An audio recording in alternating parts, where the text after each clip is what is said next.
My wife and I first went to Afghanistan in 1960.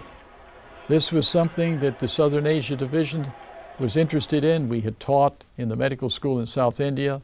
They were acquainted with me, and the question said, would we be willing to go into Afghanistan if there was an opening? And sure enough, they went to the medical school, and there was an opening. They needed a visiting professor of pathology. Loma Linda has been involved in Afghanistan for 40 years, mainly through the efforts of Gordon Hadley, who was our Dean of School of Medicine for a number of years, now retired, now 81 years of age. Hadley is revered in the country, you know, and we've got to build off of that, and we need to start passing that mantle. He can't carry on forever. I'll talk in English. My Farsi not that good. He will translate to Dari.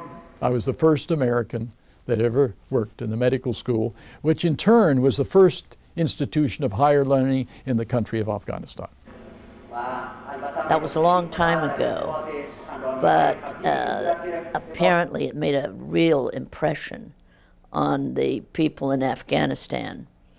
And at the present time, their medical schools have just been decimated, destroyed.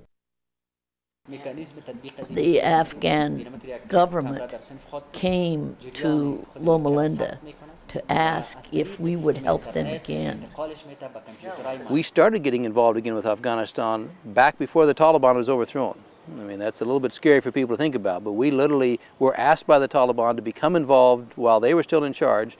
We swallowed hard. They came and visited on the Loma Linda campus, the Minister of Higher Education, and we agreed that the appropriateness of establishing professional education in the country needed to reach beyond politics and church. When the Taliban moved out and the new government came in, they said even more so, this is great, please help us. So we have a request from the Ministry of Higher Education, representing the government, to help reestablish medical education in the country.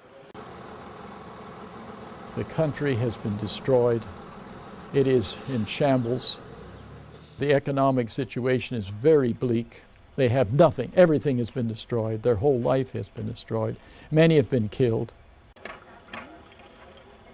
Much of the professional people have left. They know we've been involved in the past. I always went out as a visiting professor from Loma Linda, and they want us to get back, to develop the laboratory, to get back to teaching medical students. Kabul Medical Institute, which is the medical school in Kabul, the main medical school in the country. A building built by the Russians about 20 years ago. Over the past 20 years, all the civil war going on, the different fighting fractions in the country, the communist occupation for some years, them being thrown out, that entire building still stands, but all the electrical wiring has been looted, all the plumbing has been looted. The entire building sits there without any electricity or water in the whole place.